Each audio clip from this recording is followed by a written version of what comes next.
حضرت ابو ہریرہ نے فرمایا کہ اللہ کے رسول ارشاد فرماتے ہیں کہ ذکر کی مجلسوں میں فرشتے شامل ہوتے ہیں، جب دعا ہوتی ہے تو وہ دعا میں شامل ہوتے ہیں، تمہاری آمین کے ساتھ وہ آمین کہتے ہیں، جب تم درود و سلام پڑھتے ہو تو پھر وہ درود و سلام بھی پڑھتے ہیں، اور جب آپ اپنے گھروں کو جاتے ہیں تو وہ آسمانوں کی طرف یہ کہتے ہوئے جاتے ہیں کہ تم لوگ اپنے اپنے گھروں پہ جا رہے ہو خیر کے ساتھ، تم اپنے گھر میں نہیں پہنچو گے اس سے پہلے کہ اللہ تمہیں معاف فرما دے۔ یہ حدیث پاک۔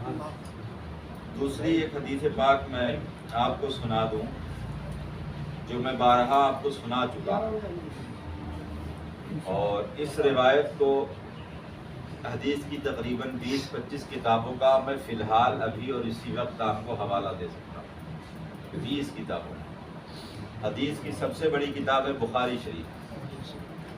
بخاری شریف سے لے کر کے طبرانی، ترمذی، بیہقی شریف اور تمام کتب احادیث مسند احمد کے اندر یہ روایت موجود ہے کہ اللہ کے سیاح فرشتے، وہ فرشتے جن کا کام یہ ہے کہ وہ دنیا میں گھومتے پھرتے ہیں، حدیث پاک کے الفاظ ہیں یطوفون فی الطریق، وہ راستوں اور گلیوں میں گھومتے پھرتے ہیں، اور وہ اس بات کی تلاش اور جستجو میں رہتے ہیں کہ ذکر کی مجلس کہاں سجی ہوئی، کہاں اللہ کے رسول کی امت بیٹھی ہے اور وہ ذکر کر رہی ہے۔ حدیث پاک میں ہے کہ پھر ایک فرشتے کو ایسی مجلس نظر آتی ہے تو وہ دوسرے فرشتوں کو آواز دیتا ہے اور بلاتا ہے اور کہتا ہے آؤ ہمارے کام کی جگہ یہ ہے۔ حدیث شریف میں یہ ہے کہ فرشتے سارے وہاں پر آ جاتے ہیں اور مجمع کو اپنے پروں سے چھپا لیتے ہیں، یہاں تک کہ مجلس ختم ہوتی ہے اور فرشتے آسمانوں کی طرف کوچ کرتے ہیں۔ اللہ رب العزت بہتر جاننے والا ہے، اس کے باوجود فرشتوں سے پوچھتا ہے کہ تم کہاں تھے؟ وہ فرشتے عرض کرتے ہیں الہی ہم تیرے ذکر کی مجلس میں تھے، اور یہاں پر جو ذکر ہو رہا ہے اس کو بھی میں ثابت کروں گا کہ حضرت سیدنا خواجہ عبدالقدوس علیہ الرحمۃ والرضوان کا ذکر خدا ہے۔ وہ آئندہ میں اپنی گفتگو میں آپ کے سامنے اس بات کو ظاہر کر دوں گا، اس لیے کہ اللہ کے رسول صلی اللہ تعالیٰ علیہ وسلم نے ارشاد فرمایا، اللہ تعالیٰ خود ارشاد فرماتا ہے کہ میرے بندوں میں میرے محبوب اور پسندیدہ اولیاء اور ان کی شناخت، ان کی پہچان یہ ہے کہ جب ہمارا ذکر کیا جاتا ہے تو ان کا ذکر ہو جاتا ہے۔ میرے الفاظ پر آپ غور کریں کہ جب ہمارا ذکر کیا جاتا ہے، اللہ تعالیٰ فرماتا ہے کہ جب ہمارا ذکر ہوتا ہے تو ان کا ذکر ہو جاتا ہے، اور جب ان کا ذکر ہوتا ہے تو ہمارا ذکر ہو جاتا ہے۔ یہ حدیث پاک ہے۔ تو اللہ تعالیٰ ان فرشتوں سے پوچھتا ہے کہاں تھے؟ تو وہ عرض کرتے ہیں مولا ہم ذکر کی مجلس میں تھے۔ اللہ تعالیٰ فرماتا ہے کیا کہہ رہے تھے میرے بندے؟ تو فرشتے عرض کرتے ہیں یسبحونک، وہ سب تیری تسبیح بیان کرتے ہیں، ان کی زبانوں پر سبحان اللہ کا ذکر تھا۔ اللہ تعالیٰ فرماتا ہے اور؟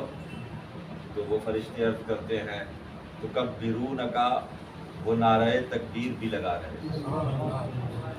دیکھیے ہماری مجالس میں جو نعرہ رسالت اور نعرہ تکبیر کی جو صدائے باز گشت ہوتی ہے اس پر بعض لوگ اعتراض کرتے ہیں کہ بھائی ان کی مجلسوں میں سنجیدگی نہیں ہوتی ہے، نعرے لگاتے ہیں، چیختے ہیں، چلاتے ہیں، یہ ہے تو وہ ہے۔ میں نے آپ سے کہا کہ بخاری شریف حدیث کی بہت بڑی کتاب ہے، اس سے بڑی کوئی کتاب نہیں ہے۔ اس کتاب کے سوا حدیث کی تمام کتابوں میں یہ روایت ہے۔ فرشتے عرض کرتے ہیں تکبرونک، وہ نعرہ تکبیر لگا رہے تھے، اس کا یہی معنی ہے، ایسا نہیں کہ میں کچھ عدل بدل کے پیش کر رہا ہوں۔ تکبرونک تیری بڑائی بیان کر رہے تھے، وہ نعرہ تکبیر بلند کر رہے تھے۔ پھر اللہ تعالیٰ فرماتا ہے کہ اور کیا کہہ رہے تھے؟ فرشتے عرض کرتے ہیں یحمدونک، وہ تیری حمد بیان کر رہے تھے۔ ابھی میں کرسی پہ بیٹھا، میں نے خطبہ پڑھا، سب سے پہلے میری زبان سے جو لفظ نکلا ہے وہ اللہ کی حمد۔ دنیا کا کوئی بھی خطیب ہو، کسی بھی مکتبہ فکر سے تعلق رکھتا ہو، اپنا ہو بیگانہ ہو، جب بھی وہ اپنے خطبے کو شروع کرتا ہے تو خطبے کی ابتدا اللہ کی حمد سے ہو. اللہ تعالیٰ پوچھتا ہے اور کیا کہہ رہے تھے؟ تو فرشتے عرض کرتے ہیں الہی یمجدونک، وہ تیری بزرگی بھی بیان کر رہے ہیں. پھر اللہ تعالیٰ بہتر جانتا ہے، ان سے پوچھتا ہے وہ ہم سے کسی چیز کا مطالبہ کر رہے تھے؟ ہماری تسبیح، ہماری تکبیر، ہماری حمد سب کچھ بیان کر رہے تھے، ہم سے کچھ طلب کر رہے تھے، وہ بیٹھے تھے ہم سے کچھ مانگ رہے تھے. فرشتے عرض کرتے ہیں الہی وہ تجھ سے تیری جنت مانگ رہے تھے. اللہ تعالیٰ پھر ارشاد فرماتا ہے کیا جنت دیکھی ہے ان سب نے؟ تو فرشتے عرض کرتے نہیں مولا انہوں نے جنت دیکھی نہیں ہے، اگر وہ دیکھ لیتے تو ان کے شوق اور ان کی لگن میں اور اضافہ ہو جاتا. پھر اللہ تعالیٰ فرماتا ہے کسی چیز سے پناہ بھی طلب کر رہے تھے؟ تو فرشتے عرض کرتے ہیں ہاں مولا وہ تیری دوزخ سے پناہ مانگ رہے تھے. اللہ تعالیٰ فرماتا ہے دیکھا ہے انہوں نے دوزخ کو؟ تو فرشتے عرض کرتے نہیں مولا انہوں نے دیکھا نہیں، اگر وہ دیکھ لیتے تو ان کی گریہ زاری، ان کا رونا بلکنا اور زیادہ مزید اس میں اضافہ ہو جاتا. اللہ تعالیٰ ارشاد فرماتا ہے تم سب گواہ ہو جاؤ، جتنے اس مجلس میں حاضر تھے سب کے سب گواہ ہو جاؤ، میں نے ان سب کو معاف کر دیا. ایک فرشتہ عرض کرتا ہے الہی اس مجلس میں ایک شخص ایسا تھا جو نہ تو ذکر سننے کی غرض سے آیا تھا نہ ذکر کرنے کی غرض سے آیا تھا، تو نے اسے بھی بخش دیا. تو اللہ تعالیٰ فرماتا ہے ہم القوم، وہ قوم ہی ایسی ہے لا یشقا بہم جلیسہم، ہم ان کے پاس بیٹھنے والے کو بھی محروم نہیں رکھتے. وہ ذکر کرنے آیا ہو نہ آیا ہو مگر ان کے پاس بیٹھ گیا. ہم القوم، وہ قوم ہی ایسی ہے، وہ افراد ہی ایسے ہیں، وہ مجلس ہی ایسی ہے کہ ہم ان کے پاس بیٹھنے والوں کو محروم نہیں رکھتے. آج یہ عرس کی تقریب ہے، یہاں ہماری اور آپ کی حاضری، میں نے ابتدا ہی میں عرض کر دیا یہی وہ مجلسیں ہوتی ہیں کہ جہاں افلاکی آتے ہوں وہاں خاکیوں کی ضرورت نہیں ہوتی ہے. یہی وہ مجلس ہے چند آئیں معدودے آئیں گنتی کے 4 آئیں مگر اس کی کامیابی کی ضمانت یہ ہے کہ اللہ اور رسول کا ذکر ہی کافی ہے. تو ہر مجلس کو ضرورت ہے، نہ اسے مائک کی ضرورت نہ سسٹم کی ضرورت. یہاں تو بس ایک عارف باللہ کی بارگاہ میں ہم لوگ حاضر ہیں جنہوں نے دنیا کو ترک فرمایا. ان کی شان، ان کے مراتب کیا ہیں؟ اولیائی تحت آبائی، اللہ تعالیٰ فرماتا ہے میرے اولیاء میری آبا کے نیچے ہیں، انہیں کوئی ٹچ نہیں کر سکتا، نہ انہیں کوئی غم ہے نہ کوئی خوف ہے. اور ان کی شان وہ کہ آج انہی کی قبر پر آنے کو شرک اور بدعت قرار دیا جاتا ہے، جبکہ انہی کی قبر پر آ کر کے اللہ کے رسول نے ہمیں یہ بتایا کہ قبروں پر آنا شرک اور بدعت نہیں ہے. حضرت شیخ عبدالحق محدث دہلوی کی ذات ایسی ذات ہے کہ مولوی اشرف علی تھانوی دیوبندی مکتبہ فکر کے بہت بڑے امام ہیں اور ان کو خوب مانتے ہیں. انہوں نے اپنی کتاب میں لکھا ہے کہ کچھ اولیاء کرام صاحب حضوری ہوتے ہیں، انہی میں سے ایک ذات ہے سیدنا شیخ عبدالحق محدث دہلوی علیہ الرحمۃ. حضرت شیخ عبدالحق محدث دہلوی علیہ الرحمۃ والرضوان کو روزانہ جاگنے کے عالم میں اللہ کے رسول کی زیارت ہوتی ہے. 1 دن نہیں 2 دن نہیں، لوگ خواب میں دیکھتے ہیں سرکار کو.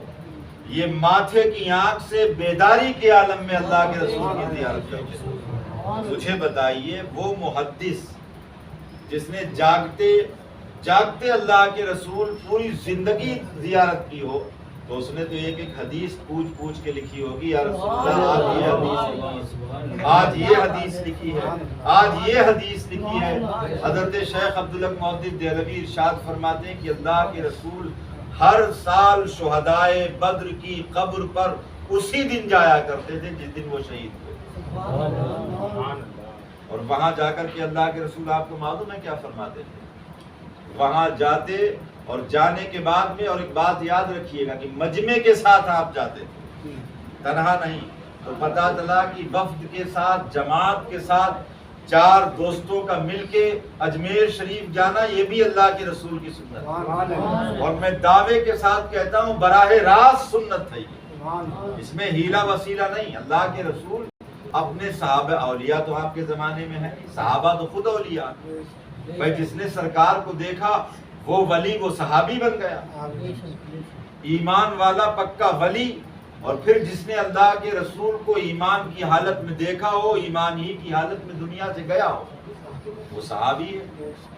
تو جب اللہ کے رسول صلی اللہ تعالیٰ علیہ وسلم ان کے مزارات پر جاتے تھے، اور دوسری ایک بات اور بتا دوں، جب بدر میں کفار مارے گئے تھے تو اللہ کے رسول ابو جہل اور دیگر کفاروں سے جو مار دیے گئے، فی النار و سقر ہو گئے، ان سے آپ فرما رہے تھے کہ ابو جہل میں نہیں کہتا تھا تجھ سے، ابو جہل میں نہیں کہتا تھا تجھ سے، اے فلاں کافر میں نے نہیں کہا تھا تم سے، میں نے توحید کی دعوت نہیں دی تھی، میں نے نہیں بتایا تھا کہ برائی کا انجام اچھا نہیں ہوتا ہے۔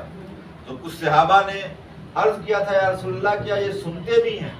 تو آپ نے فرمایا کہ تم ان سے زیادہ نہیں سنتے ہو، تم ان سے زیادہ نہیں سنتے ہو، فرق یہ ہے کہ یہ جواب نہیں دے سکتے۔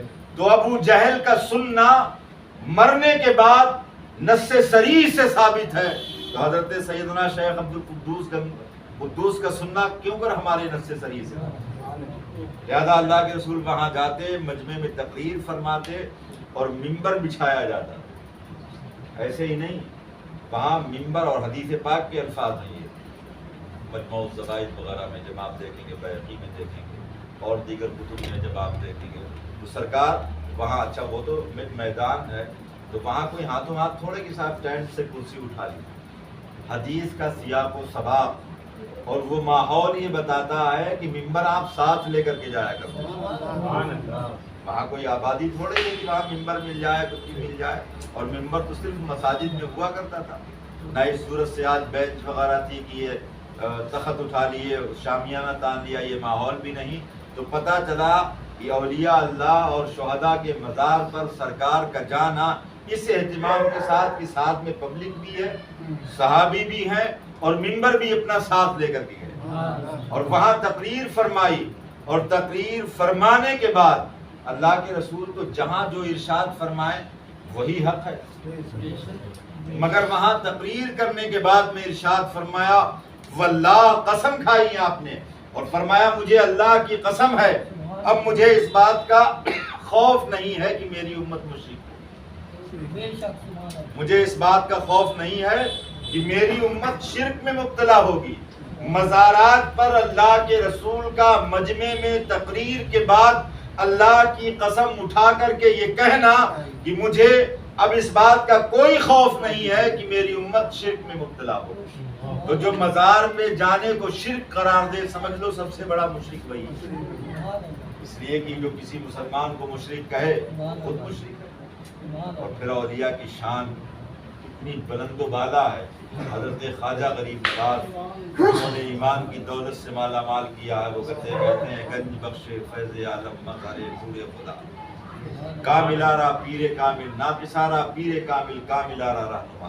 حضرت داتا علی حجویری علیہ رحمت و رضوان کے لیے جن کی کتاب کشف المحجوب، ربیع النور شریف کا موقع ہے، مگر عرس کے حوالے سے یہ لفظ عرس آیا کہاں سے؟ اب کہتے ہیں کہ ایک مولوی ہے پاکستانی، اس کا نام ہے طارق مسعود۔ اچھا ان لوگوں کو دین دھرم تو ہے نہیں، کبھی کچھ کہتے ہیں وہ طارق جمیل ہے، میلاد شریف پہ کبھی اتنا اچھا بیان اس کا آتا ہے، سب ہماری کتابیں بیان کرتا ہے، اور کبھی کبھی تو پتہ چلا کہ ان کا تو ایمان اور عقیدہ ہی متزلزل ہے۔ کانپور میں یہ جلوس نکالتے ہیں، سہارنپور میں کہتے ہیں کہ بدعت۔ کتنی ایسی جگہ ہیں جہاں جلوس نکالتے ہیں عید میلاد نبی کا، جلوس نکالتے ہیں، چراغاں کرتے ہیں، اور کہیں جا کر کہتے ہیں کہ یہ بدعت ہے، یہ شرک ہے، یہ کفر ہے۔ تو کوئی معاملہ ہے، آپ دیکھتے ہوں گے کہ چھوٹی خالہ تمہیں بھی سلام، بڑی خالہ تمہیں بھی سلام۔ ہم اہل سنت و جماعت کے افراد ہیں، ہماری نماز ہوتی ہے تو صرف اور صرف سنی صحیح العقیدہ امام کے پیچھے، اور ان کا تو مسئلہ معاملہ یہ ہے کہ یہاں دیکھو گے پتہ چلا کہ نماز کا معاملہ ہم کسی کو امین بناتے ہیں اپنی نماز کا، ہم کسی اہل غیرے کے ہاتھ میں جب پیسے نہیں دیتے ہیں تو نماز ہم کسی کے حوالے کیوں کرتے ہیں؟ ہم کسی کے دامن میں اگر دیکھیں گندگی لگی ہوئی ہے اس کے پیچھے نماز نہیں پڑھیں گے، اور جس کا دل گندا ہو چکا ہو، جس کے دل کے اندر داغ لگے ہوئے ہوں، جس کے دل کے اندر نجاست ہو ہم اس کے پیچھے نماز نہیں پڑھتے. ہماری نماز ہر جگہ نہیں ہوتی. ہماری نماز امام حسین کے پیچھے ہوتی ہے, ان کے چاہنے والوں کے پیچھے. ورنہ تو کربلا میں کہتے حضرت علی اصغر کہہ دیتے کوئی بات نہیں, ادھر بھی نماز ہو رہی, 2-4 سجدے ادھر بھی صحیح. حضرت حر کہہ دیتے ادھر بھی جماعت ہو رہی ہے. جو اپنے آپ کو خلیفۃ المومنین کہہ رہا ہے, جو اپنے آپ کو امیر المومنین کہلانا چاہ رہا ہے, 22,000 کا لشکر جرار ہے, بہترین قاری اس کے ساتھ ہے. ادھر تو چھوٹی جماعت 72 کی ہے, ہم بڑی جماعت کی طرف رجوع کرتے ہیں. حضرت حر نے نہیں کہا, حضرت عباس علمدار نے نہیں کہا امام حسین کوئی بات نہیں نماز ادھر پڑھ لوں گا ساتھ آپ کے رہوں گا. نہیں, امام جہاں آپ نماز پڑھیں گے وہیں ہم نماز پڑھیں گے. حر آئے ہیں میدان میں لشکر لے کر کے. امام حسین نے فرمایا حر تم ہمارا پیچھا کرتے ہوئے آئے ہو, لہذا ہمیں گھیرنے آئے ہو, نماز کا وقت ہے اس کے بعد میں بات کریں گے. حضرت حر جو سب سے پہلے حضرت حر ہی نے تو حضرت امام حسین کی گھیرا بندی کی تھی. حضرت حر سے امام حسین نے فرمایا بعد میں بات کریں گے, پہلے ظہر کی نماز کا وقت ہے, ہم نماز پڑھتے ہیں. تو آپ نے فرمایا کہ نماز کہاں پڑھو گے, آپ چاہو تو اپنی نماز پڑھ لو. تو حضرت حر نے کہا کہ آپ جیسا امام ہوتے ہوئے اپنی جماعت قائم کریں, یہ اسی نماز کا صدقہ ہے. آج ہم لوگوں میں بہت سارے حساب ہمیں جہاں مل گئی ہم وہاں نماز پڑھ لیتے ہیں. حضرت حر امام حسین کو گھیرنے آئے تھے, لشکر لے کر کے آئے تھے, یزیدی نوکر تھے آپ. ایک نماز پڑھ لی امام حسین کے پیچھے جنت کے حقدار بن گئے. نماز ہر جگہ نہیں پڑھنا چاہیے, نماز وہیں پڑھیں جو حضرت امام حسین کا غلام, جو امام حسین کا شہدا ہے. تو مقصود ہمارے کہنے کا ہے کہ ہر جگہ نہیں. ان کا تو دین اور دھرم کیا ہے. وہ آج سوال کرتے ہیں عید میلاد جائز ہے کیا. میں تو کہتا ہوں کہ جس دل میں اور جس زبان پر یہ سوال آتا ہے وہ دل نور ایمان سے خالی ہے. اور دلیل مانگتے کس کی, اس بات کی دلیل کہ اللہ کے رسول جس دن پیدا ہوئے اس دن خوشی منانے کی دلیل لا کر کے دو. اور ہمارے اسلاف ہمارے جو احباب ہیں وہ اسی میں لگ جاتے ہیں, اور پھر اس کے علاوہ اسی میں مشغول ہو جاتے ہیں کہ انہیں دلیل دینا. انہیں پتہ ہی نہیں کہ دعویٰ کرنے والا دلیل پیش کرتا. دلیل ان کے لیے ضروری ہے کہ وہ دلیل دیں کہ 12 ربیع النور کو جلوس نکالنا حرام اور ناجائز ہے. حرام کے لیے نص صریح چاہیے, یا تو قرآن کی کوئی آیت ہو جو اس کی حرمت پر دلالت کرتی ہو, یا حدیث صریح ہو کہ اس میں کہتے ہیں حضرت ابوبکر صدیق رضی اللہ تعالیٰ عنہ نے نہیں منایا انہوں نے, مگر میں کہتا ہوں تمہاری مانے لیتے ہیں. حضرت ابوبکر صدیق نے نہیں منایا, حضرت ابوبکر صدیق نے منع کیا. اور جب اللہ کے رسول پیدا ہوئے تو صحابی کہاں تھے, صحابی 40 سال کے بعد ہیں. اور پھر اس کے بعد میں آپ دیکھتے ہیں کہ حضرت ابوبکر صدیق رضی اللہ تعالیٰ عنہ نے اپنی بیٹی کی شادی, اپنے بیٹے کی شادی ایسے کی تھی جیسے یہ کر رہے ہیں. ان کا وجود سراپا بدعت ہو. تو فی الحال ان کے یہاں آپ دیکھیں, اب تو یہ موبائل کا زمانہ ہے, کتابوں کا ہم حوالہ دیتے ہیں, آپ کہتے ہیں کون تلاش کرے گا, موبائل پہ آپ دیکھیے, کانپور کا جلوس دیکھیے, وہی نکالتے ہیں جو سہارنپور میں کہتے ہیں کہ بدعت ہے. تو اسی صورت سے کہتے ہیں عرس, یہ کہاں سے ثابت, عرس کا لفظ کہاں آیا. تو ان سے 1 لاکھ ایسی اصطلاحات ہیں جو پوچھی جا سکتی ہیں کہ یہ اصطلاحات آپ کہاں سے لے کر کے آئے, نہیں بتا سکتے. عرس کا معنی آتا ہے شادی, مسرت, خوشی, آبادی. تو جب کسی اللہ والے کا وصال ہوتا ہے تو سمجھ لو پوری زندگی تو انہوں نے کیسے گزاری, آپ کو معلوم ہے, اپنے نفس کی مخالفت کی. انہوں نے دنیا کی لذات کو اپنے اوپر حرام کر دیا, دنیا سے کوئی استفادہ نہیں کیا, اپنی خوشیوں کو فنا کر دیا. اور جب انہوں نے یہ دنیا کا سودا کر لیا, اپنے جسموں کو اذیت دی, وہ سوتے نہیں تھے, ٹانٹ کا لباس پہنتے تھے. صوفی کا معنی ہی ہے ٹانٹ کا لباس پہننے والا, صوف کا لباس پہننے والا تاکہ نیند نہ زیادہ ہے. جس نے اپنے اوپر یاد مولا کے لیے نیند کو حرام کر لیا ہو, اب آج اسے دنیا سے جا کر کے اللہ اس کا رب اسے صلہ دینے والا ہے, تو اس سے بڑھ کر کے عرس کا دن اور کیا ہو سکتا ہے, شادی کا دن اور کیا ہو سکتا ہے, مسرت کا دن اور کیا ہو سکتا ہے. کہ آپ پوری زندگی ایک محنت شاقہ کریں، اور جب آپ کو نتیجے کے طور پر پھل ملنے کا دن آئے، آپ کی کامیابی کا ثمر اس دن ملے، نتیجہ نکھر کے اس دن آپ کے سامنے آئے، تو آپ کہیں گے کہ آج میں نے اپنی منزل کو پا لیا، آج میں نے اپنی مراد پا لی۔ اللہ والوں کا جس دن وصال ہوتا ہے اسی دن یہ اپنی مراد پاتے ہیں، اور فرشتے قبر میں آ کر کے کہتے ہیں نم کا نومت العروس، سو جا جیسے پہلے رات کی دلہن سویا کرتے ہیں۔ اسی عروس سے ہے یہ عرس۔ تو یہ اصطلاحات ہیں۔ اب ہم تو نہیں کہتے ہیں کہ عرس کا لفظ قرآن میں یا حدیث میں، مگر مزارات پر جانا یہ حدیث طیبہ سے ثابت ہے۔ اس دن جانا جس دن وصال ہوا یہ بھی ثابت ہے۔ وہاں سے فیض ملتا ہے۔ اللہ کے رسول نے ارشاد فرمایا کہ تمہیں قبروں کی زیارت دنیا میں زاہد بنا دے گی، نیک بنا دے گی۔ یہ اللہ کے وہ مخصوص بندے ہیں، یہ وہ خاص بندے ہیں۔ اب دیکھیے انہی کی مزارات پر جانے کو یہ شرک اور بدعت کہتے ہیں، صرف سمجھ کا پھیر ہے۔ اللہ کے رسول کے بعد اب کوئی نبی نہیں۔ آپ جب تک حیات رہے اس وقت تک صحابی کی ڈگری صحابہ کرام ہوتے رہے، صحابہ کے بعد تابعین ہیں، تابعین کے بعد تبع تابعین ہیں، اب قیامت تک کا زمانہ ہے سرکار کا۔ اب مسلمان ہیں، مومنین ہیں، اولیاء کرام ہیں۔ تو مومنین میں وہ درجہ جو اولیاء کرام کو حاصل ہے، یہی جو خالص توحید پرست لوگ ہیں، جنہوں نے اللہ رب العزت کی ذات کے لیے، اس کی معرفت کے لیے اپنے آپ کو فنا کر دیا، اور ان کے مزارات پر جانے کو یہ لوگ شرک اور بدعت کہتے ہیں۔ حد درجہ جنہیں اپنے رب سے عشق تھا۔ تمہارا تو عشق ایسا ہے کہ تم تو جہاں جاتے ہو پاک ناپاک جس کو دیکھو کھڑا کر دیا۔ یہ اللہ والے وہ ہوا کرتے تھے، اپنا تن بھی پاک رکھتے تھے، من بھی پاک رکھتے تھے، اور پھر جب رب کی بارگاہ میں کھڑے ہوتے تھے تو بعض اولیاء کرام ایسے ہیں کہ جب تک اپنے رب کی زیارت نہیں کر لیتے تھے اس وقت تک نماز سے وہ سلام نہیں پھیرتے۔ حضرت امام اعظم نے 100 بار اللہ کی زیارت کی۔ آپ حنفی ہیں، امام اعظم کی یہ شان ہے، یہ رتبہ ہے، یہ وہ عارف ہوا کرتے ہیں۔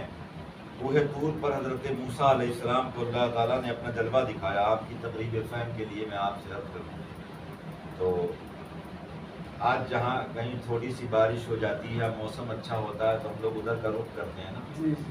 کوہ طور پر اللہ تعالیٰ نے اپنے پیارے کلیم کو جلوہ دکھایا تھا۔ اولیاء کرام نے طور کو اپنا مسکن بنا لیا، اس جگہ سے انہیں محبت ہو گئی تھی کہ اللہ کی تجلیاں یہیں برسی، یہی اللہ تعالیٰ نے اپنے پیارے کلیم کو اپنا جلوہ تجلی ان کو دکھائی تھی۔ اولیاء کرام کے 700 کے وفد وہاں طور پہ جاتے تھے، ان پتھروں کو بوسہ دیتے تھے، انہیں چومتے تھے، کبھی اس پیڑ کے نیچے بیٹھتے تھے جہاں بھی وہ ایسی جگہ پاتے تھے کہ یہاں میرے رب نے اپنے پیارے کلیم پر تجلی فرمائی تھی، جلوہ حق دکھایا تھا، تو وہ بھی وہاں جاتے تھے۔ اب مجھے بتائیے کہ حدیث کی کس کتاب میں لکھا ہوا ہے کوہ طور پر جاؤ؟ حدیث کی کسی کتاب میں نہیں، مگر اولیاء کرام کی جماعتیں، ان کے وفود طور پر جایا کرتے تھے، اور صرف اسی نسبت سے تو اللہ سے جو عشق انہیں تھا وہ کسی تبلیغی کو نہیں ہو سکتا، وہ کسی جماعتی کو نہیں ہو سکتا ہے، وہ کسی مولوی کو نہیں ہو سکتا ہے، وہ ماں و شما کو نہیں ہو سکتا ہے۔ جو انہیں اپنے رب سے پیار تھا، ارے انہوں نے اپنے آپ پر دنیا کی لذتیں حرام کر رکھی۔ وہ کہتے تھے کہ ہم لذت جب تک ہماری زبان ذائقے چکھے گی، ہم اللہ رب العزت کی معرفت سے اتنی دیر تک دور رہیں گے۔ حضرت ذوالنون مصری نے 10 سال تک قسم کھائی کہ میں کوئی اچھی چیز نہیں کھاؤں۔ انہوں نے اپنے لیے دنیا کی لذتوں کو حرام کر لیا تھا۔ 10 سال بعد جب عید کا دن آیا تو حضرت ذوالنون مصری کہتے ہیں کہ میرے دل نے میرے نفس سے کہا کہ کل عید کا دن ہے، دنیا اچھے کھانے کھائے گی، آج کل میں بھی اچھے کھانے کھاؤں گا۔ میرا نفس جو ہے وہ موٹا ہوا کہ کل اچھا کھانے کو ملے گا۔ فوراً ہی میں نے اپنے نفس سے کہا کہ کل اچھا کھانا اس وقت ملے گا جب تمہیں آج رات 2 رکعت نفل اس طرح پڑھنی پڑے گی کہ 15 پارے 1 رکعت میں، 15 پارے 1 رکعت میں، تب کھانے کو دوں گا کل۔ اپنے آپ سے سرکار غوث اعظم فرماتے ہیں کہ جب جی چاہتا ہے کہ میٹھا کھاؤں کڑوا کھا لیتا ہوں، جب یہ نفس کہتا ہے کہ ٹھنڈا پیو گرم پی لیتا ہوں۔ نفس کی ایسی مخالفت کی انہوں نے صرف رب کی رضا کے لیے، اپنے رب کو۔ حضرت الفتح الموصلی رحمۃ اللہ تعالی علیہ جب روتے تھے تو روایت میں آتا ہے کہ ان کی آنکھ سے پیلے آنسو نکلتے تھے، جیسے پانی میں آپ نے خون ملا دیا ہو تو پانی پیلا ہو جاتا۔ کسی نے ان سے پوچھا کہ کیا آپ کی آنکھوں سے خون بھی نکلتا ہے؟ تو انہوں نے کہا کہ ہاں، میں جب روتا ہوں تو ہجر مولا میں روتا ہوں، اس کی جدائی میں روتا ہوں، اور پھر یہ خیال آتا ہے کہ کہیں میرا رونا فضول نہ ہو، پھر میں خون روتا ہوں۔ یہ اولیاء اللہ، انہیں اپنے رب سے ایسا عشق، ہم ان سے عشق نہ کریں تو پھر کس سے عشق کریں؟ آج کوئی سنی نہ اکبر کی قبر پر جاتا ہے، نہ کوئی جہانگیر کی قبر پر جاتا ہے، بادشاہوں کے قبرستان کھڈر بنے پڑے ہیں، حضرت نظام الدین کا آستانہ رش کے جنت بنا۔ ہماری کوئی رشتہ داری نہیں ہے ان سے، بس خالی رشتہ یہی ہے کہ ان کا رشتہ ہمارے رب سے مضبوط ہے۔ ہم پر تہمت لگاتے ہو کہ ہم شرک کرتے ہیں، ہم بدعت کرتے ہیں، یہ شرک اور بدعت نہیں۔ رب ارشاد فرماتا ہے فَاذْكُرُونِي أَذْكُرْكُمْ، تم میرا ذکر کرو میں تمہارا ذکر کروں گا۔ اور جن اللہ والوں نے ساری زندگی اپنے رب کا ذکر کیا ہو، ہمارا رشتہ ان سے بعد میں ہے، پہلے رشتہ اپنے رب سے۔ حضرت فتح الموصلی سے جب آپ کا وصال ہو گیا تو کسی نے پوچھا کہ اللہ تعالیٰ نے آپ کو بخش دیا؟ تو کہا ہاں اللہ تعالیٰ نے بخش دیا، اور میرے رب نے فرمایا کہ فتح روزانہ تمہارے نامہ اعمال میرے پاس پیش کیے جاتے ہیں، 40 سال سے فرشتے روز نامہ اعمال لاتے ہیں، مگر تمہارے نامہ اعمال میں کوئی گناہ نہیں۔ وہ رونا اس قدر اللہ رب العزت کی بارگاہ میں محبوب اور پسندیدہ، تو اللہ والوں کا عشق حد درجہ کر ہوا کرتا ہے۔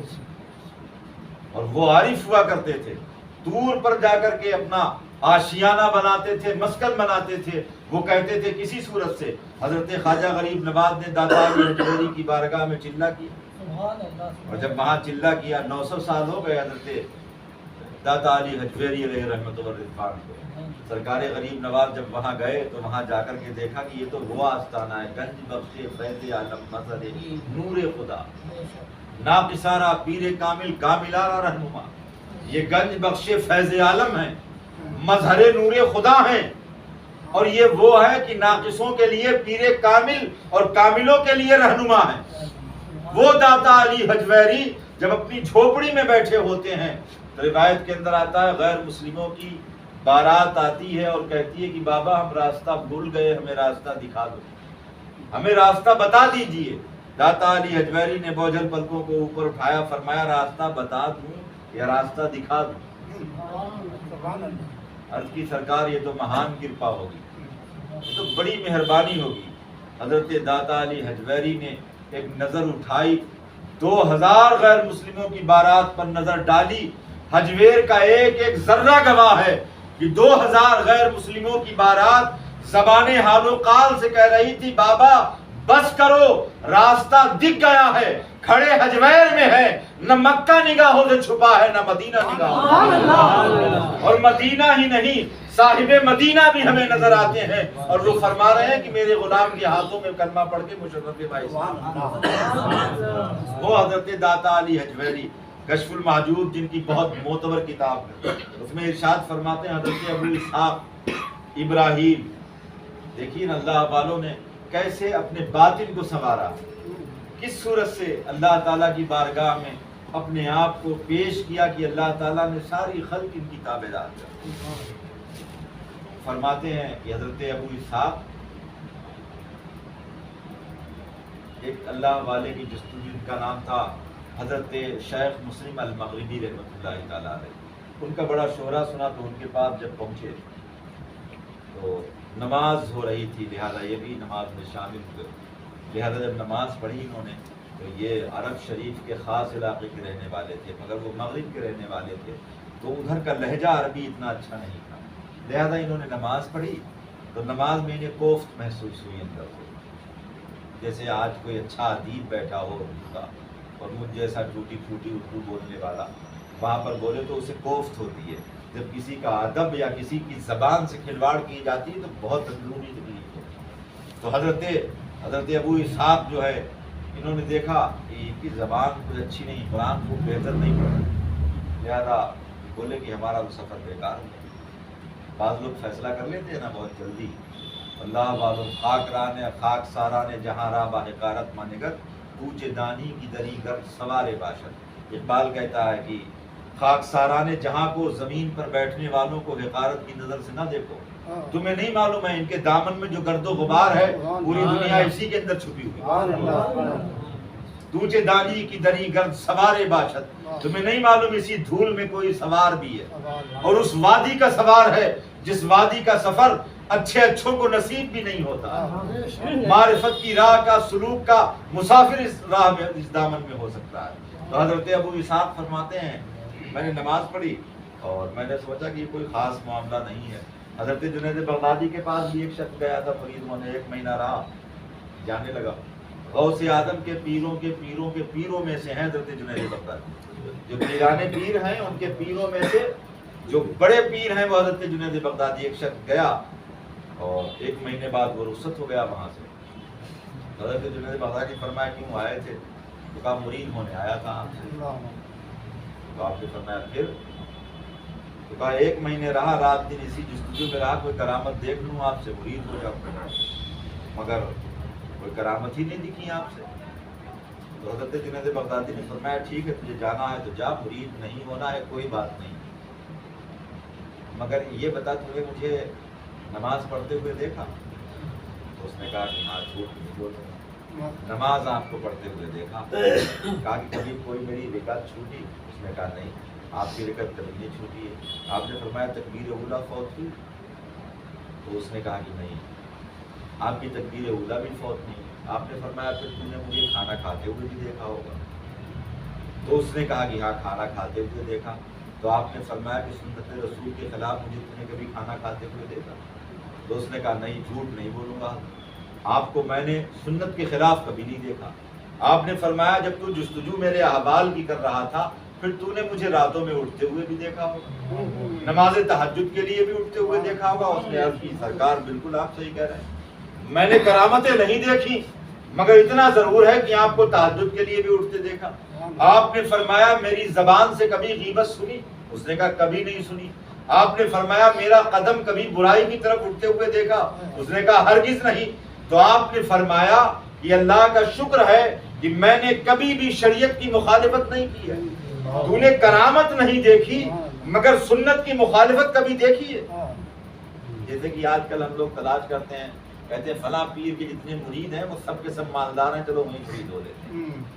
میں نے سنا ہے، اور بعض مرید ایسے ہیں ایسی ویڈیو بھیجتے ہیں پیروں کی، بڑا افسوس ہوتا ہے مجھے، بہت افسوس ہوتا ہے. جس کو دیکھو وہ اپنے پیر کی ڈبکی بجا رہا ہے، بیجا کرامتیں گڑ گڑ کے بیان کر رہے ہیں. پیر سے وابستگی اچھی بات، اچھا پیر سے وابستہ ہونا کس معنی کر ہوتا؟ اس معنی کر ہوتا ہے کہ یہ پیر پہنچا ہوا ہے مجھے بھی پہنچا دے گا. معرفت کی راہ کا وہ مسافر ہے. اس ڈگر میں جو شیطان آئے گا مجھے راستہ بتا دے گا کہ یہاں پر ایسے چلنا ہے، یہاں پر ایسے چلنا ہے. ہم اس راہ کے مسافر رہ چکے ہیں، معرفت کی راہ کے، لہذا تم ایسے نکل کے آ جاؤ میرے پیچھے. یہ الگ بات ہے کہ پھر پیرانے اعظام مدد بھی کرتے ہیں، مصیبت میں بھی کام آتے ہیں، بگڑی بھی بناتے ہیں، مگر اصل جو مقصود ہوتا ہے پیر کے معنی امام کے آتے ہیں، پیشوا کے آتے ہیں، آگے آگے چلنے والے کے آتے ہیں. لہذا جس راہ کے مسافر آپ بننا چاہ رہے ہیں پیر اس راہ میں چل چکا ہے، لہذا اس کے پیچھے پیچھے لگ جاؤ. ہم لوگوں کا بھی حساب کتاب ٹھیک نہیں ہے. تو حضرت جنید بغدادی رحمۃ اللہ تعالی علیہ نے فرمایا تم نے کبھی شریعت کے خلاف میرے قدم کو اٹھتے ہوئے نہیں دیکھا، اللہ نے اسے توفیق بخشی. تو مقصود میرے کہنے کا یہ ہے کہ حضرت ابو اسحاق جب پہنچے وہاں حضرت شیخ مسلم المغربی کے یہاں، تو انہوں نے زبان جو ہے کچھ ان کی ایسی عربی نہیں تھی، لہجہ جیسے آج ہم لوگ کتنی طرح سیکھتے ہیں. ہمارے دیکھیے بادشاہ لوگ بیٹھے ہوئے ہیں جو عبور رکھتے ہیں قرآن پڑھنے پر، مگر عربی بچہ جس صورت سے قرآن شریف پڑھ سکتا ہے ہرگز نہیں پڑھ سکتا۔ ہم نے مدارس میں اساتذہ کی جوتیاں سیدھی کی، 7 سال تک قرأت ہم نے پڑھی ہے، مگر اس کے باوجود جو ان کا لہجہ ہے وہ ہمارا نہیں ہے۔ یہ اصل میں مٹی اور خمیر کی بھی بات ہے اور عرب سے دوری کی بھی بات ہے۔ اور کبھی کبھی ماشاءاللہ ایسا ہوتا ہے کہ بنگلہ دیش کی زبان کیسی ہے، نہایت ٹوٹی پھوٹی زبان ہے، مگر میں نے ابھی دیکھا ہے کہ بنگلہ دیش کا ایک بچہ جو ہے وہ حرم شریف میں غالباً قرأت کا مقابلہ ہوا تو دنیا میں تیسرے نمبر پر،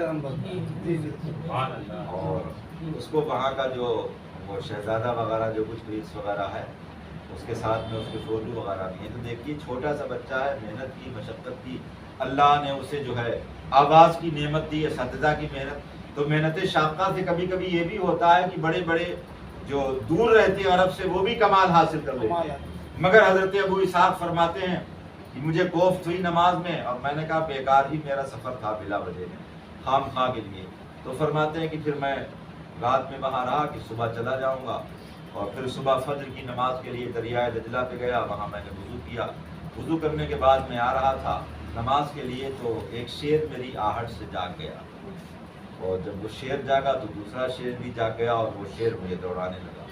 تو وہ شیر غراتے میری طرف کو بھاگ رہے تھے، اور میں جو حجرہ ہے حضرت شیخ مسلم النبوی کا ان کی طرف بھاگ رہا تھا۔ فرماتے ہیں شیر کا غرانا اور میری آہو بکا سن کے شیخ مسلم باہر آئے، اور باہر آنے کے بعد میں آپ نے شیروں کی طرف جب دیکھا تو شیروں نے فوراً سر جھکا لیا۔ آپ قریب گئے، کان پکڑے، 2 تمانچے لگائے اور کہا کہ تمہیں بارہا سمجھایا ہے کہ میرے مہمانوں کو پریشان مت کیا کرو۔ وہ شیر تو ملاتے ہوئے چلے گئے۔ حضرت ابو اسحاق فرماتے ہیں کہ میں نے کہا حضرت یہ کیا مان رہا؟ تو آپ نے فرمایا کہ تم نے مخلوق کے لیے اپنا ظاہر سنوارا، تم نے مخلوق کے لیے اپنا ظاہر سنوارا، اسی لیے مخلوق سے ڈرتے ہو۔ ہم نے اللہ کے لیے اپنا باطن سنوارا ہے، ساری مخلوق مجھ سے ڈرتی ہے۔ اولیاء اللہ کی یہ شان، ان کی کرامات بے انتہا اور بے شمار ہیں۔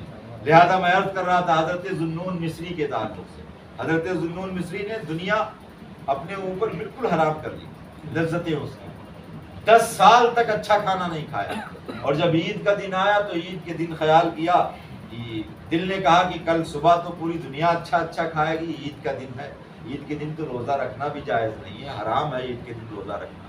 لہذا خوشی کا تعلق کھانے پینے سے بھی ہوتا ہے۔ اب انسان خوشی کیا منائے جس کے پیٹ ہی میں کچھ نہیں ہے، رقص و سرور میں کہاں اسے لطف آئے گا؟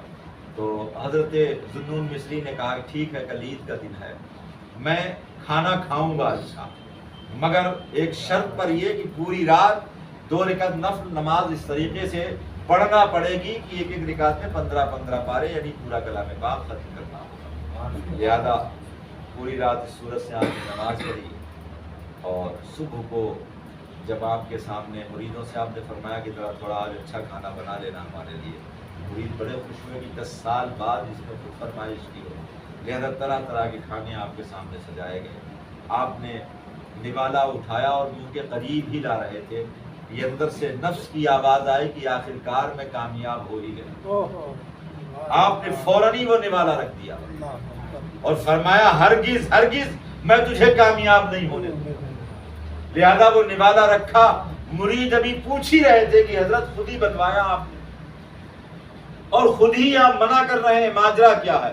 حضرت ذوالنون مصری فرما رہے ہیں نہیں میں نفس کو کامیاب نہیں ہونے دوں گا، ہرگز دنیا کی لذتوں سے میرا کیا حال اور میرا کیا معاملہ، مجھے تو وہ لذت چاہیے جو لذت حقیقی ہے۔ لہذا آپ کھانا نہیں کھا رہے تھے، اتنے میں ایک شخص وہاں آیا جس کے ہاتھ میں طباق ہے، اور اس نے طباق لا کر کے حضرت ذوالنون مصری کے سامنے رکھ دیا۔ آپ نے فرمایا کیا بات ہے؟ تو اس نے کہا کہ یہ طباق ہے۔ تو فرمایا کیوں لائے ہو؟ کہا لایا نہیں ہوں، بھیجا گیا ہوں،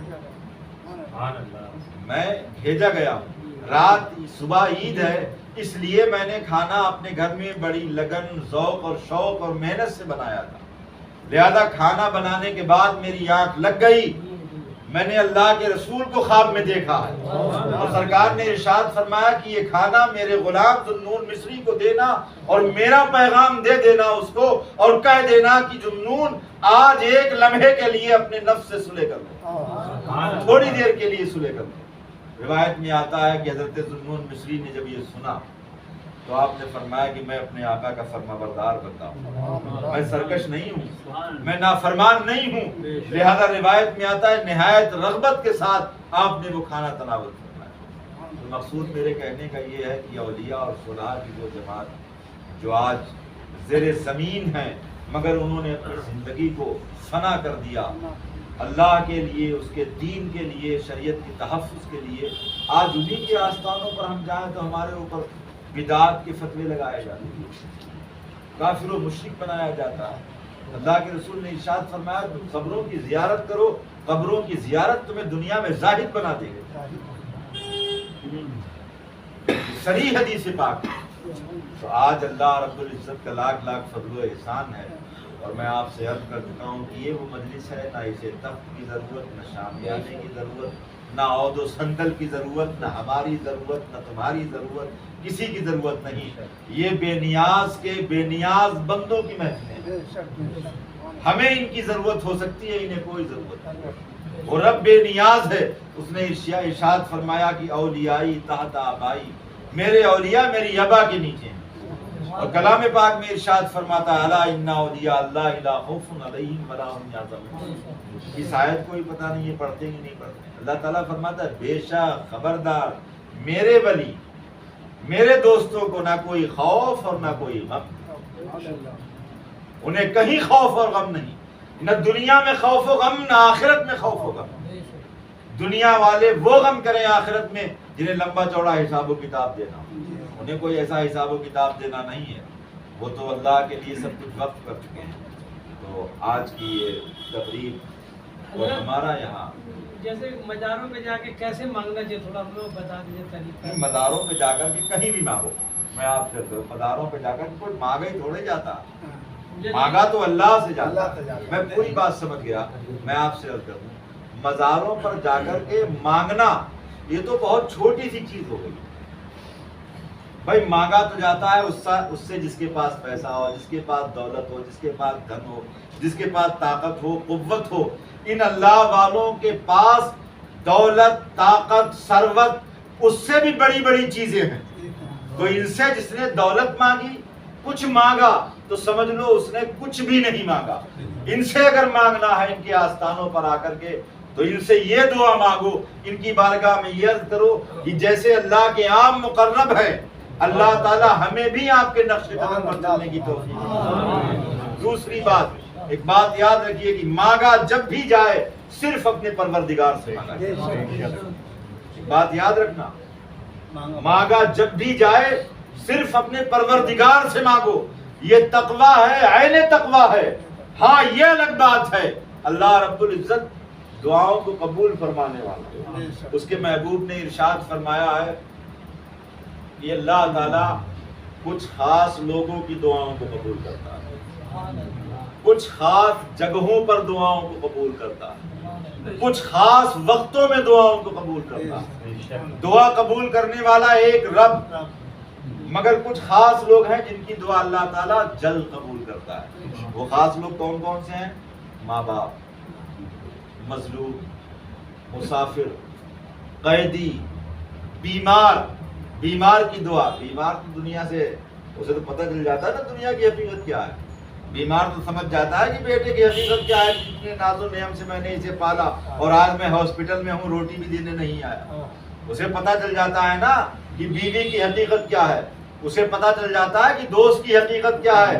آج یہی دوست جو ہمارے ارد گرد جمع رہتے تھے، آج ہم بستر علالت پر ہیں، کوئی قریب نہیں آتا ہے، پھر وہ سارے لوگوں سے اپنی توجہ ہٹا کے اپنے رب کی طرف توجہ کرتے ہیں۔ تو حدیث پاک میں ہے کہ بیمار کی دعا جلد قبول ہوتی ہے، ماں باپ کی دعا جلد قبول ہوتی ہے، قیدی کی بھی دعا جلد قبول ہوتی ہے۔ دیکھو جب مصیبت پڑتی ہے نا، اللہ کتنا کریم ہے، کتنا کریم ہے کہ پوری زندگی بھاگتے پھرتے رہے، جب جوانی رہی کام کی تو وہ گناہوں میں ترک کر دی، اور جب بڑھاپا آیا سب نے ٹھکرا دیا.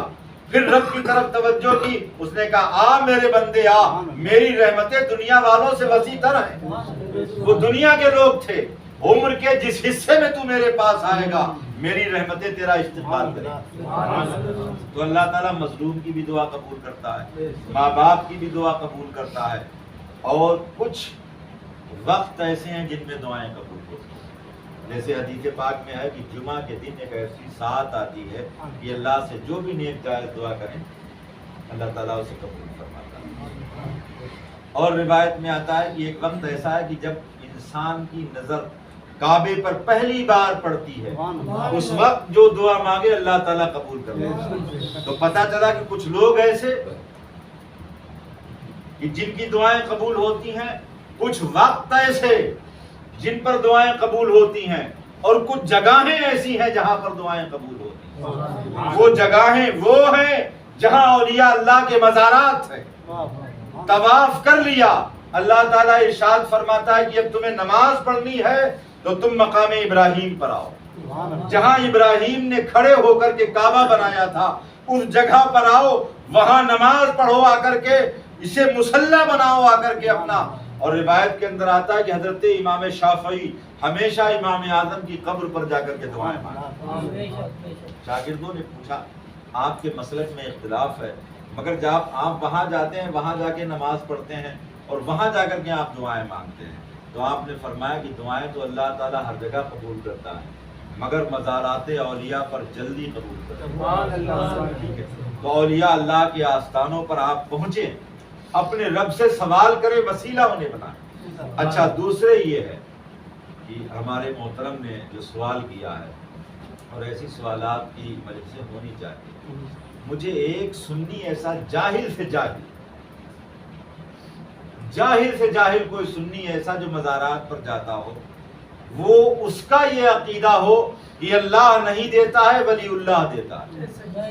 عقیدہ سب کا یہی ہے کہ دینے والا اللہ ہے, مگر اللہ کی محبت میں یہاں آیا اور انہیں وسیلہ بنایا, لہذا مزارات پر آ کر کے رب سے ہی مانگے آپ. الہی میرے ساتھ خیر کا معاملہ فرما تجھے اس صاحب قبر کا واسطہ, تجھے اس اللہ والے کا واسطہ, تجھے اس قبر والے کا واسطہ. اور پھر قبر والوں کے تعلق سے یہ بھی عرض کریں, اے نظام الدین اولیاء, ہمارا عقیدہ یہ ہے کہ آپ زمین پر بھی زندہ تھے, زمین میں بھی زندہ ہے, اور آپ کا رب حی و قیوم ہے. آپ زمین پر دعائیں کرتے تھے تب لوگوں کی مصیبتیں حل ہوتی تھی, آج زمین میں ہے میرے لیے دعائیں کر دی. طریقہ یہ ہے مزارات پر جانے کا کہ آپ کہیں بھی مزار پر جائیں, طریقہ یہ ہے کہ 4 ہاتھ دور رہیں مزار سے, اور وہاں جو ہے وہ چوما چاٹی زیادہ نہ کریں, اور اگر کوئی چوم لیتا ہے تو اس کے اوپر بدعت کا فتویٰ بھی نہ لگائیں. یہ بھی یاد رکھیے, اللہ کا دین آسان ہے. قرآن اور حدیث نے صاف جو برا ہے اسے بھی بیان کر دیا, جو بھلا ہے اسے بھی بیان کر دیا. آپ اپنی طبیعت سے فتوے نہ لگائیں. لہذا کسی پرہیز کے تعلق سے ڈاکٹر کہتا ہے کہ آپ چاول کھائیے مگر تھوڑی احتیاط کیجیے. علماء اس لیے فرماتے ہیں کہ چوبنا کوئی شرک اور بدعت نہیں ہے, مگر علماء یہ فرماتے ہیں کہ حدیث پاک میں ہے کہ تہمت کی جگہ سے بھی بچو, تہمت کی ہر اس چیز سے بچو.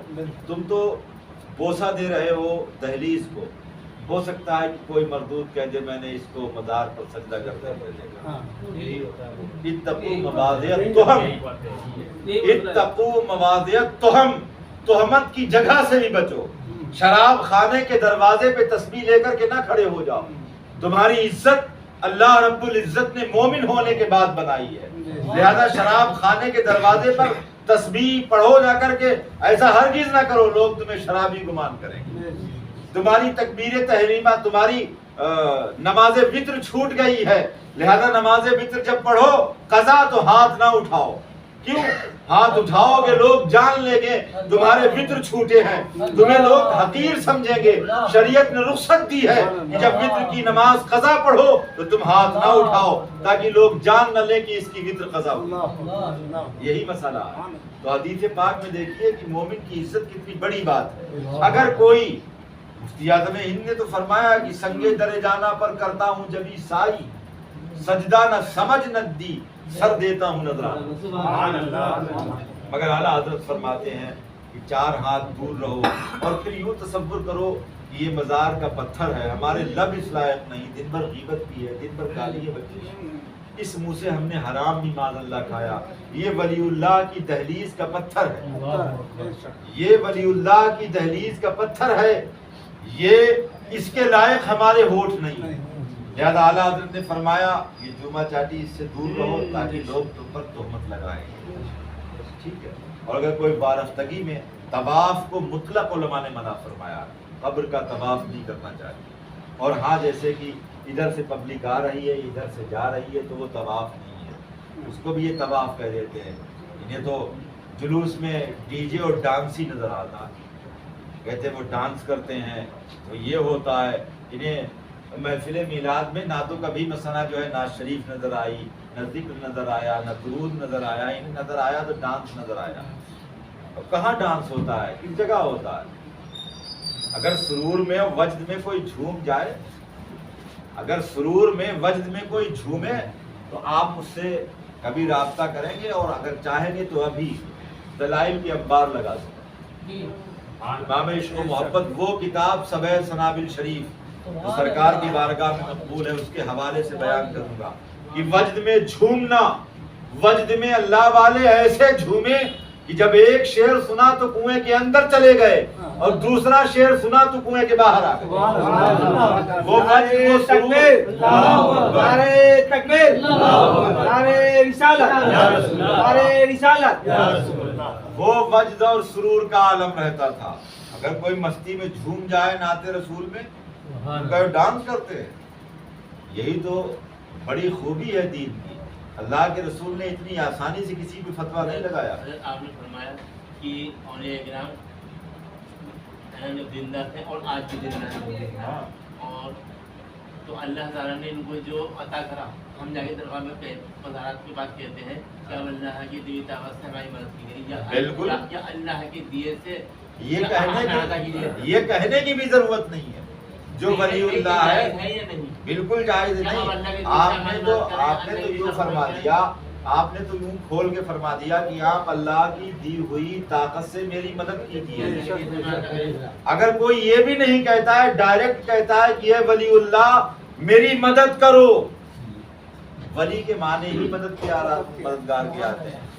انا ولیہ حافظہ و ناصرہ، ولی کے معنی ہی مدد کے آتے ہیں. اگر کوئی یہ بھی نہ کہے کہ اللہ نے جو آپ کو طاقتیں دی ہیں، جو طاقتیں جو خزانے آپ کو دیے ان خزانوں میں سے مجھے دیجیے، نہیں. اگر کوئی یہ کہتا ہے کہ آپ مجھے اپنے خزانہ کرم سے دیجیے، یہ بھی جائز ہے، بالکل جائز، کوئی مذائقہ نہیں ہے. ولی اللہ سے ڈائریکٹ کہیں آپ جا کر کے کہ آپ میری مدد کیجیے. اعیونی یا عباد اللہ، اے اللہ کے بندو میری مدد کرو. وہ تو حدیث پاک میں ہے. سلام کرتے ہیں، سلام کریں قبول، اور ہم لوگ سلام یہ کرتے ہیں کہ السلام علیکم یا نائب رسول. بالکل کر سکتے ہیں. جتنے علماء اولیاء اللہ ہیں سب نائب رسول ہیں، مگر جیسے سلام کا طریقہ ہے. اب جیسے یہاں آئے آپ سب سے پہلے جو ہے آئے السلام علیکم یا ولی اللہ، یہ آپ کہہ سکتے ہیں. اور جہاں دیکھیں کہ قبریں زیادہ ہیں، مزارات زیادہ ہیں، وہاں السلام علیکم یا اہل القبور بھی کہہ سکتے ہیں. السلام علیکم خالی کہہ سکتے ہیں، نہ آپ مزار کا ذکر کریں نہ قبور کا ذکر کریں. السلام علیکم یا عباد اللہ الصالحین، اے اللہ کے نیک بندو آپ پر سلام. آپ سمجھتے ہیں کہ یہاں پر سرکار سیدنا شیخ عبد القدوس تنہا ہے؟ بہت ممکن ہے آپ کے جوار رحمت میں اور آپ کے ساتھی ہوں، آپ کے ہمنوا ہوں. بہت ممکن ہے. دنیا کب سے آباد ہے، یہاں نہیں ہے تو کہیں بھی ہے، پوری دنیا کے نیک بندوں پر آپ کا سلام پہنچ جائے. السلام علیکم یا عباد اللہ الصالحین، اے اللہ کے نیک بندوں آپ پر سلام. تو اس صورت سے بھی کر سکتے ہیں. تو ولی اللہ کے تعلق سے اللہ کا جو ولی ہوتا ہے، میں نے آپ سے عرض کیا کہ جس نے ذکر خدا کیا اس نے ذکر ولی کیا، جس نے ذکر ولی کیا اس نے ذکر خدا کیا. اور خدا خود ارشاد فرماتا ہے کہ جو میری نشانیوں کا منکر ہوتا ہے فلن تجد لہ ولیا مرشدا، پھر اسے نہ کوئی ولی ملتا ہے نہ کوئی مرشد ملتا ہے۔ اللہ تعالیٰ خود ارشاد فرماتا ہے جس نے ولی کی کرامت کا انکار کیا، میری نشانیوں کا ذکر کیا، جس نے میری نشانی کا انکار کر دیا، رب ارشاد فرماتا ہے فلن تجد لہ ولیا مرشدا، پھر وہ بھٹکتا ہی پھرے گا، نہ کوئی ولی ملے گا نہ کوئی مرشد ملے گا۔ یہ کہتے ہیں پیر و مرشد، پیر و مرشد، پیر و مرشد کہاں لکھا ہوا ہے؟ قرآن میں لکھا ہوا ہے۔ رب ارشاد فرماتا ہے ہم اسے مرشد ملنے ہی نہیں دیتے جو اولیاء کا دشمن ہوتا ہے۔ آپ سورہ کہف پڑھیں اور اس میں دیکھیں اللہ رب العزت صاف ارشاد فرماتا ہے تم کہتے ہو کہ ہمیں مرشد نظر نہیں آتا، قرآن میں تمہیں تو جیتا جاگتا مرشد نہیں نظر آئے گا۔ اللہ ارشاد فرماتا ہم ملنے ہی نہیں دیں گے، اگر مرشد مل گیا تو جنت مل جائے گی۔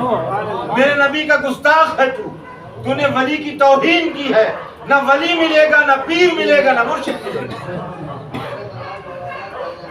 اس چیز کا خیال رکھیں۔ گفتگو طویل ہو گئی، مگر جو میں آپ سے احتیاط کی باتیں جو عرض کر رہا تھا، دیکھیے ایک ہے فتویٰ اور ایک ہے تقویٰ اور اہل علم کی جو باتیں ہوتی ہیں۔ اب جیسے آپ لوگ ایسی نگری میں رہتے ہیں جہاں حضور ثمر ملت علیہ رحمۃ اللہ کا فیضان جاری و ساری ہے، باہر جا کے بات کر لو، کوئی نہیں، باہر جا کے بات کرو۔ آپ لوگ مزارات پر جائیں، دیکھیے مزارات پر میں نے پہلے ہی آپ سے عرض کر دیا کہ آپ کیوں گئے، آپ کی کوئی رشتہ داری نہیں، آپ کا اللہ سے پہلے رشتہ سے ولی سے بات ہے، ٹھیک ہے؟ تو پتہ چلا اسی رشتے کے تحت آپ یہاں جمع ہوئے، تو ظاہر سی بات ہے کہ جب اسی رشتے کے تحت آئے تو آپ نے براہ راست اپنے رب سے ہی طلب کیا۔ جاہل سے جاہل سنی کا بھی عقیدہ نہیں ہے کہ اللہ نہیں دیتا ہے ولی اللہ دیتا ہے، وہ بھی جانتا ہے کہ اللہ کے نیک بندے اللہ نے انہیں طاقت دے رکھی ہے، پھر وہ چاہیں ان سے مانگے یا ان کے وسیلے سے مانگے یا ان کے آستانے پر آ کر کے انہیں وسیلہ بنا کے اپنے رب سے مانگے، ہر صورت سے جائے، جیسے بھی چاہے طلب کرے اور جو چاہے مانگے۔ ایک بات یہ بھی یاد رکھیں، وہ تو میں نے بات آپ کو اس لیے کہ آپ لوگوں میں مجھے زیادہ محنت کی ضرورت نہیں پڑتی کہ اللہ والے سے کیا مانگنا ہے کیا نہیں مانگنا، ٹھیک ہے؟ اللہ والے سے آپ جو چاہے مانگ لیں، بیٹا مانگ لیں، بیٹی مانگ لیں، دولت مانگ لیں، عزت مانگ لیں، شہرت مانگ لیں، اور ایسے بہت سارے واقعات، سرکار غوث اعظم کے واقعات، سلسلہ نقش بند کے جو بانی ہیں وہ کیا تھے، کس کی دعا سے وہ لڑکی سے لڑکا بنے ہیں، اور غوث اعظم نے ایک ایک نہیں 7 دیے، تو اللہ کے کرم سے اس کے خزانوں سے لیے، دینے والی رب کی ذات، اس کے بغیر ایک پتا بھی نہیں ملتا۔ مگر جو میرا مشورہ آپ سے غرض یہی کہ مزار پر جب بھی جائیں 4 ہاتھ دور رہیں اور صاحب قبر کو رب کی بارگاہ میں وسیلہ بنائیں، یہ احسن طریقہ ہے، اچھا طریقہ ہے۔ الہی ہم ناقص، ہمارے اٹھے ہوئے ہاتھ ناقص، ہمارا وجود ناقص، الہی یہ تیرا بندہ جو قبر میں سویا ہوا ہے یہ کامل ہے، اس کا وسیلہ کامل ہے، تیرا محبوب کامل ہے، مولا ان کی وجہ سے، ان کے واسطے سے، ان کے وسیلے سے تو مجھے بیٹا عنایت فرما، مجھے عزت عنایت فرما، بیماری سے شفا نصیب فرما، مولا مجھے نیک اور جائز دولت نصیب فرما۔ تو آپ اللہ والوں میں جا کر کے اس صورت سے سوال کر سکتے ہیں، اور ان کے آستانوں سے ملتا ہے، جنہوں نے فیض پایا ہے، جو اس وادی کے مسافر ہیں وہ جانتے ہیں ملتا ہے، اور جو محروم ہیں جنہیں کبھی کچھ میسر ہی نہیں آیا تو وہ کیا سمجھیں گے۔ تو مزارات اولیاء کی حاضری میں نے وقت آپ کا زیادہ لے لیا، بڑی سعادت کی بات ہے اور بڑی خوشبختی کی بات ہے، آپ لوگ یہاں آئے، بہت زیادہ روشنی کا اہتمام نہیں، بہت بڑا پنڈال نہیں، یہاں کوئی کیمرے بھی نہیں ایسے چل رہے ہیں بہت زیادہ کہ آپ اسٹیج پہ بیٹھیں گے چہرہ آئے گا، مجمع میں بیٹھیں گے تو لوگوں میں کل بیان کریں گے جا کر کے، تو یہاں صرف آئے، صرف ایک اللہ والے کی محبت میں آپ آئے، حضرت سیدنا شیخ عبدالقدوس علیہ رحمۃ اللہ کے عرس کی تقریب میں آئے، اور اللہ کے نیک بندے پوری دنیا میں آباد ہیں۔ تو حضرت کے اتنے قریب میں یہ آستانہ فیض ہے، یہاں پر ایک زمانے سے فیض اٹھاتے آئے، تو اللہ والوں کی بارگاہ میں جانا یہ کوئی کم بڑی عبادت نہیں، کبھی اس کا کس وقت ہے، بہت اچھی بات ہے، تو کل بھی آپ شامل ہوں، اور میں انشاءاللہ کسی موقع پہ یہ ثابت کروں گا دلائل کے ساتھ میں کہ اولیاء اللہ کی صحبت میں بیٹھنا 100 سال کی عبادتیں بے ریا سے افضل ہے۔ عبادتیں بے ریا جانتے ہیں آپ؟ 1 منٹ لگے گا۔ عبادتیں بے ریا وہ ہے جس میں ریاکاری ہے جتنا۔ بھیا ہماری نمازوں میں کیسی ریاکاری ہوتی ہے؟ بھئی نماز ہم نے پوری خوشی وضو پڑھ لی ہے، بس تحیات میں بیٹھے جا کر کے تو کہیں کچھ خیال آ گیا کہ آج میری نماز میں یہ ہے اور گھر پہ جا کر کے یہ کہوں گا اور لوگوں نے یہ دیکھا پڑوس میں یہ بیٹھا، ٹھیک ہے، یا کوئی بھی خیال دل میں آ گیا تو پھر اس میں ریا شامل ہو گیا۔ قبول کرنے والی رب کی ذات سے ورنہ ہماری نمازیں کیا؟ وہ نماز جس میں ریا کا تصور بھی نہ ہو۔ 100 سال کوئی ایسے نماز پڑھے کہ عبادتیں بے ریا ہو اور ایک گھڑی کے لیے کسی ولی کی صحبت میں بیٹھ جائے تو وہ 100 سال کی عبادت ایک پلے میں، ایک گھڑی کی صحبت اولیاء کی وہ ایک پلے میں، جس گھڑی میں بیٹھا ہے اولیاء کی وہ گھڑی صدیوں پر بھاری۔ یہ کس نے کہا ہے؟ یہ ان لوگوں نے کہا ہے جو اس راہ کے بہت مچھے ہوئے مسافر ہیں، جو حضرت جنید بغدادی جیسے لوگ ہیں، جو پائے کے اولیاء کرام ہیں، جنہوں نے بڑا تجربہ کر لیا کہ ولیوں کی صحبت میں بیٹھ کے کتنا فائدہ ہوتا ہے۔ وہ کہتے ہیں کہ 100 سال اگر عبادت ایسے کی جائے کہ اس میں ریا کا شائبہ نہ ہو تو وہ عبادت کچھ بھی نہیں ہے، ایک لمحے کے لیے اللہ والے کا ساتھ ہے۔ تو اولیاء اللہ کا ذکر عبادت ہے، ان کی صحبت میں بیٹھنا کل قیامت میں اللہ تعالیٰ اپنے اولیاء کے حوالے سے لوگوں کو جنت میں داخل فرمائے۔ تو اولیاء کی بڑی شان ہے۔ اللہ تعالیٰ آج کی اس بزم نور کو اپنی بارگاہ میں قبول فرمائے۔ ہمارے صاحب سجادہ ہیں، میں چاہتا تھا کہ ان کے تعلق سے ہمارے احباب ہیں سب لوگ اس تعلق سے غور و فکر کریں، یہ خدمت سر انجام دے رہے ہیں، ان کا آپ تعاون نہ کریں، ان کے دست و بازو بنیں اور ان کی بھی خیر گیری کیا کریں۔ ماشاءاللہ یہ ماہانہ طور پر بھی یہاں جو ہے مجلس کرتے ہیں، اور اگر آپ کو بے خطا کوئی چاہیے ہو تو آپ آسمان پر جائیے اور حضرت جبریل سے عرض کیجیے جا کر کہ مجھے کوئی ایسا بندہ اللہ کا دے دے جو بے خطا ہو، بے لغزش ہو۔ اگر آپ جستجو کریں گے نا